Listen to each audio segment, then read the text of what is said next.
Hoje é dia 25 de fevereiro do ano 2018.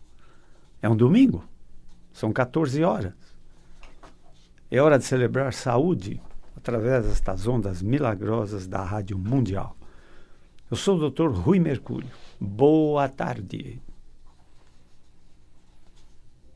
Como médico, nós atendemos nossa clínica de dores do sistema músculo-esquelético. Dor de cabeça, dor no pescoço, dor nos braços, nos ombros, dor nas costas, dor na região lombar, dor ciática, dor nos quadris, dor nos joelhos, dor nas pernas, cansaço, dor nos tornozelos ou nos pés. Os transtornos músculo-esqueléticos podem acontecer em qualquer geografia, em qualquer localização do corpo humano. A dor é o sintoma mais frequente dos transtornos músculo-esqueléticos, mas existe uma multidão de sintomas que acompanham o sofrimento do esqueleto. O esqueleto, quando eu digo esqueleto, se refere a ossos, músculos, articulações, vasos, tendões, nervos.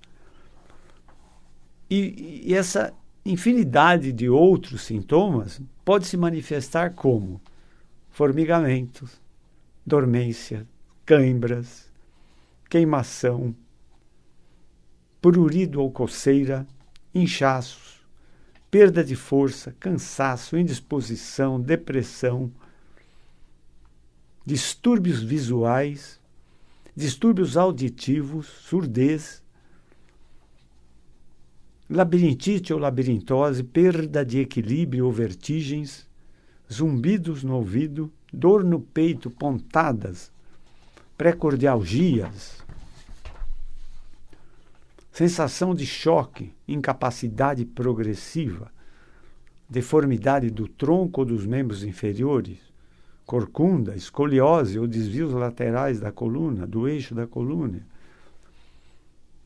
distúrbios ginecológicos da mulher, menstruais, impotência sexual no homem, atrofias musculares, etc, etc, etc.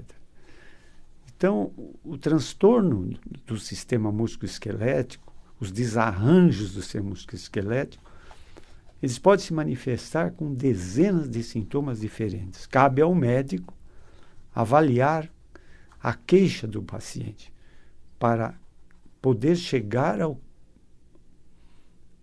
à meta maior da ciência médica, que é o diagnóstico da doença.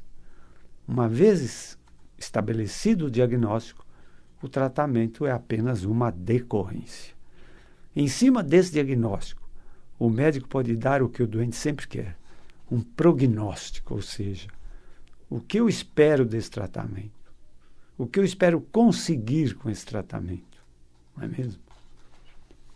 Então, é o médico que tem esse poder de fazer o diagnóstico e de instituir um tratamento e de poder dar ao doente a esperança de um bom prognóstico.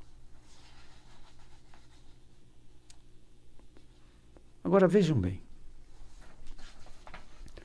A medicina é uma ciência que evoluiu em todos os tempos, desde que ela surgiu há séculos atrás. Então, o que se esperava de uma medicina do passado? O que nós esperamos de uma medicina do presente? E o que podemos esperar de uma medicina do futuro? São respostas que eu busco, né? E que meus pacientes sempre me fazem.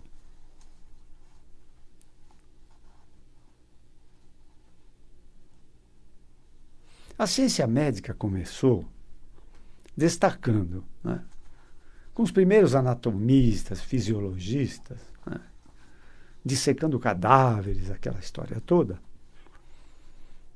Eles estabeleceram que o ser humano era um amontoado de células, tecidos, órgãos, sistemas e aparelhos. Então, era apenas um conceito físico, né? Físico. Mas depois a medicina foi obrigada a aceitar no ser humano um conceito não físico, muito importante do ser humano, que se chama ser humano pensamento. Segundo os filósofos, penso, logo existo. Entenderam? Sem pensamento não se teria existência. Entendeu? Esse é um raciocínio filosófico, mas muito verdadeiro, por sinal.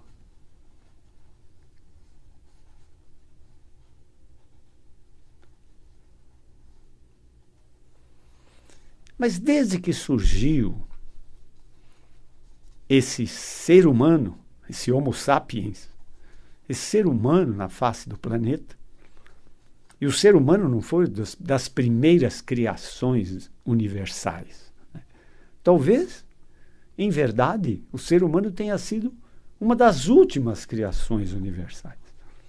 Mas desde que surgiu essa individualidade chamada ser humano, as doenças vieram juntas. Entendeu?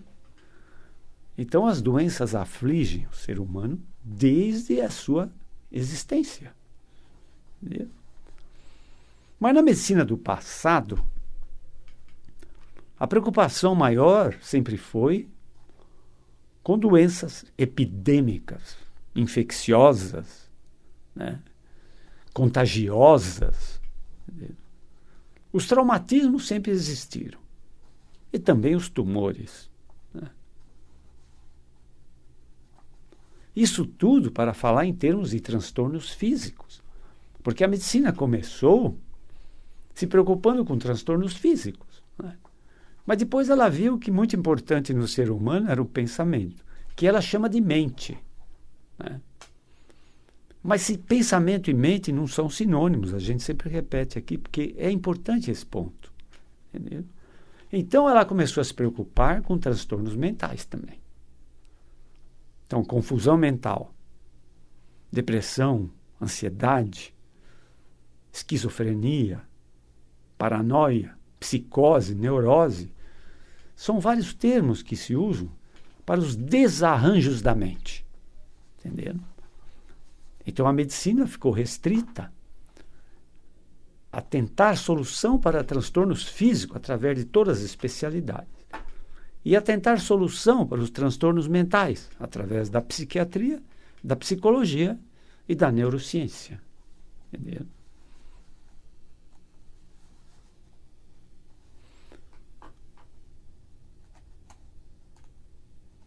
Mas em todos os tempos, o ser humano sempre tem aflições, tem sofrimento, tem desgostos, tem desamor, tem doenças, tem incapacidade, sente o peso do envelhecimento, entendeu?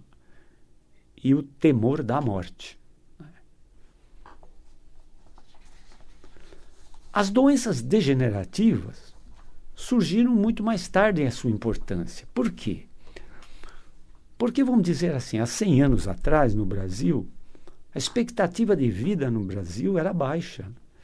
Com 45, 50 anos, as pessoas eram consideradas velhas. Hoje, a expectativa de vida no Brasil é de 70, 80 anos e está, assim, às portas de uma expectativa de vida de 90 a 100 anos. Aí surgiram as doenças degenerativas do esqueleto. De ossos, músculos, articulações, tendões, vasos, nervos. Né?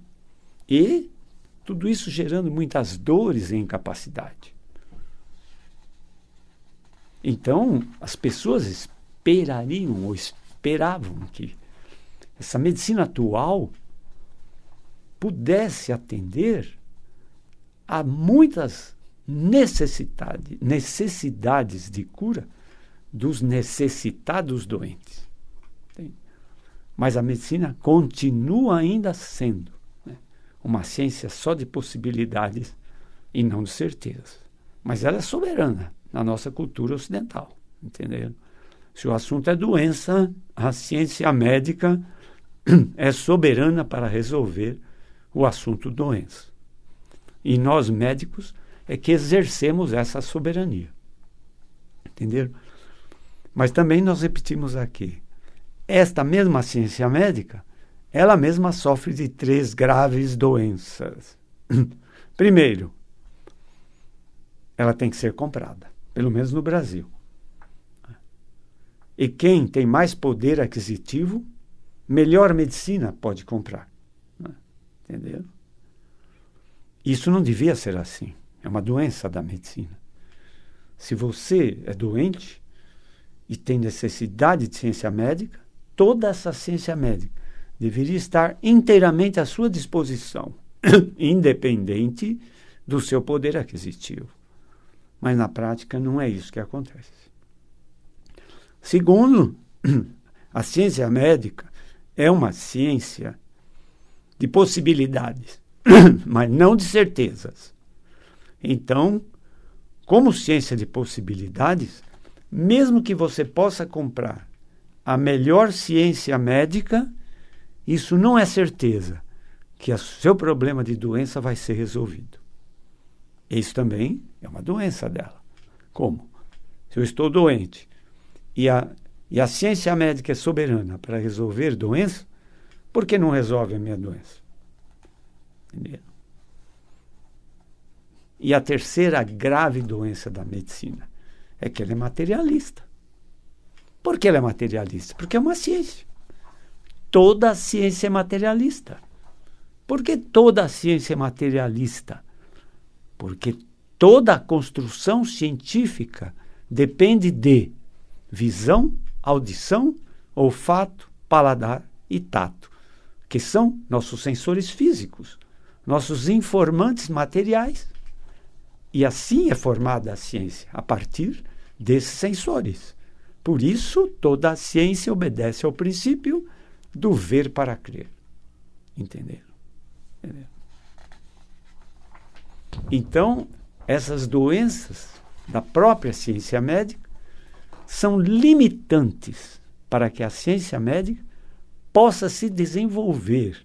Embora, nesses últimos 30, 40 anos, a ciência médica teve um boom, um desenvolvimento incrível em termos de diagnóstico e tratamento, em termos também de medicamentos de última geração, anestésicos, enfim.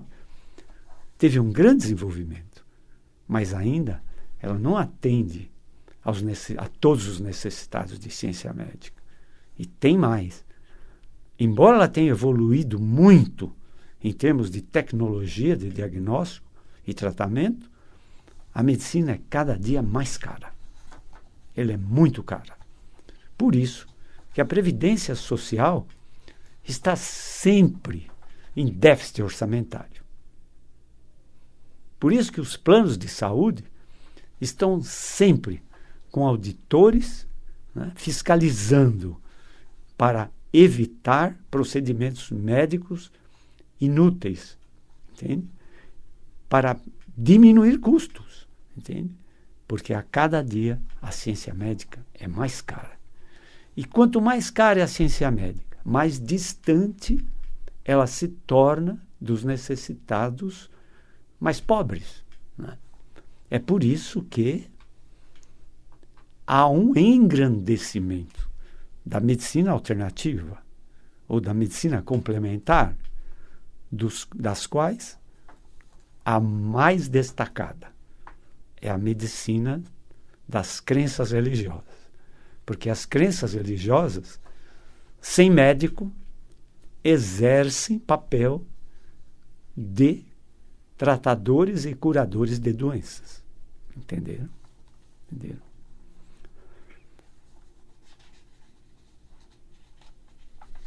Muito bem. Mas será que o Criador deste universo, e nós temos que admitir que nós somos criação do Criador deste universo, será que ele criou o ser humano para aflição, infelicidade, sofrimento, carência, envelhecimento, incapacidade e morte? Eu chamo o Criador de a perfeição. O Criador tem muitos nomes, né? Você pode chamar de Deus, você pode chamar de Senhor, né? Você pode chamar de verdade, você pode... Ele tem muitos nomes, o Criador desse universo, né? Alguns chamam de Alá, outros chamam de Krishna, né? É o Senhor desse universo, o Criador desse universo. E, seguramente, nós somos uma criação universal. Entende? Eu chamo o Criador de perfeição, a perfeição. Essa palavra é apropriada apenas para o Criador.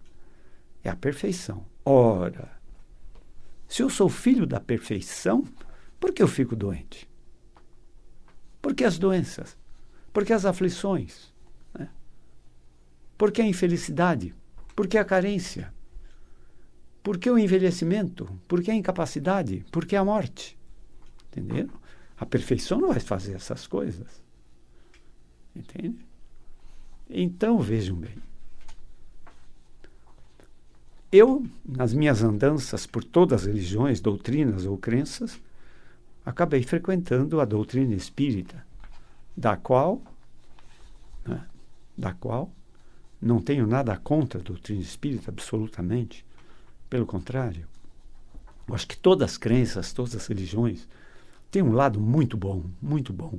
E é só você querer enxergar o lado bom nas crenças, nas religiões, nas doutrinas, que elas têm muita sabedoria, entendeu?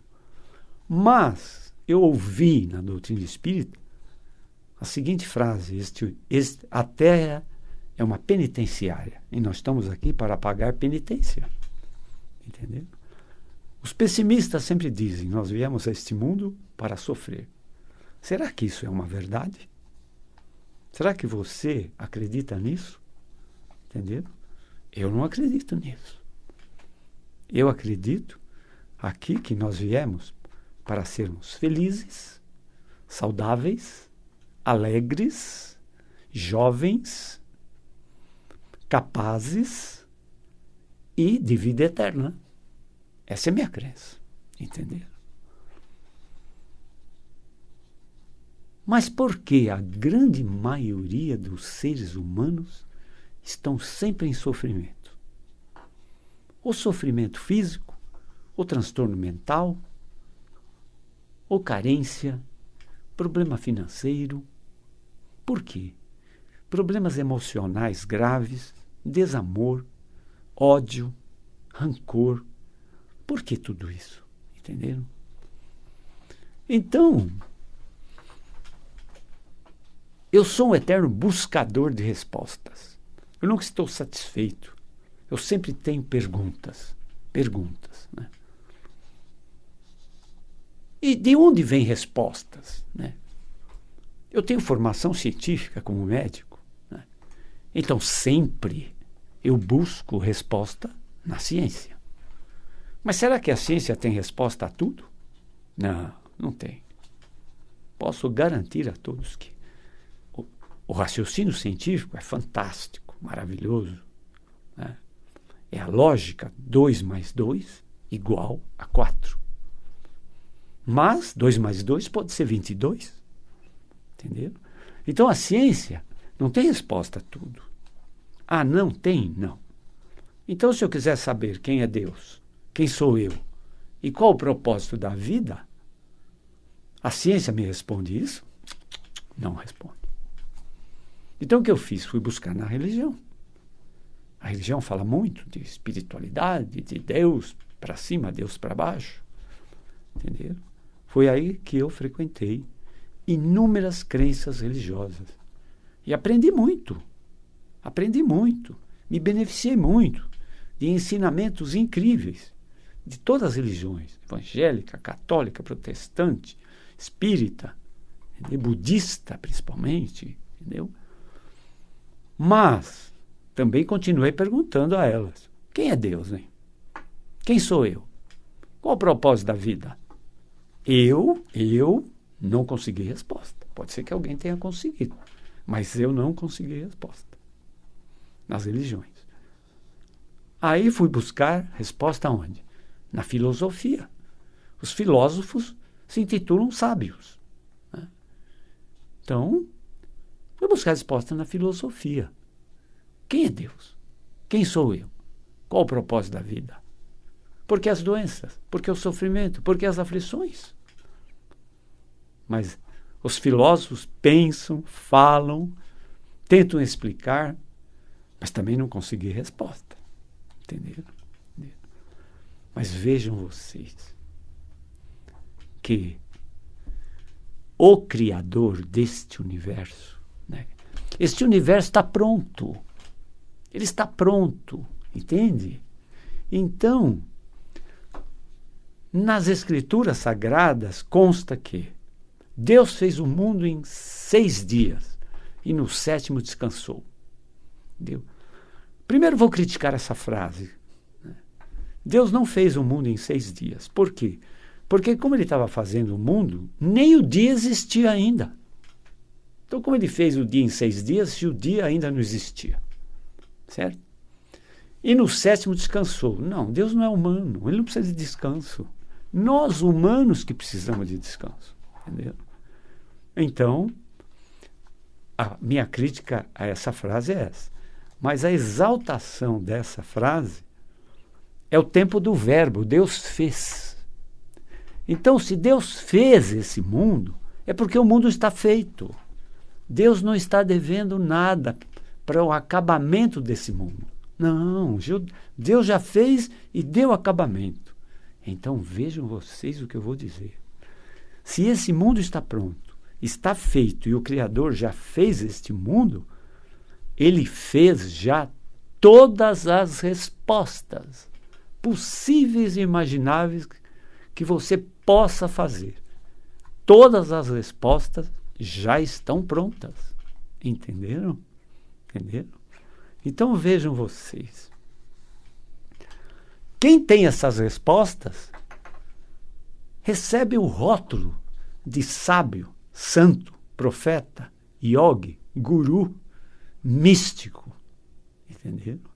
Que é a mesma coisa. Tudo isso que eu falei são místicos. Eles têm respostas, porque eles acionam respostas que todas essas respostas que o Criador tem e fez estão dentro de você. Entenderam? Então, não pergunte para fora, pergunte para dentro. Puxa, mas o nosso tempo aqui está terminando hoje. Passa tão rápido. Enfim, nós vamos continuar nessa senda, nessa nossa jornada. E nós vamos chegar no porquê que a nossa jornada se chama medicina espiritual. Entendeu? Mas hoje o nosso tempo passou. Se quiserem conhecer o meu trabalho como médico, acione meu site www.ruicomercurio.com.br. Eu tenho clínica médica na Avenida Pacaembu, 1024, em São Paulo. Avenida Pacaembu, 1024, São Paulo. Telefone 11 3661 4243. Telefone 11 3661 4243. Tenham todos muita saúde. Sejam todos muito felizes. Até a próxima jornada.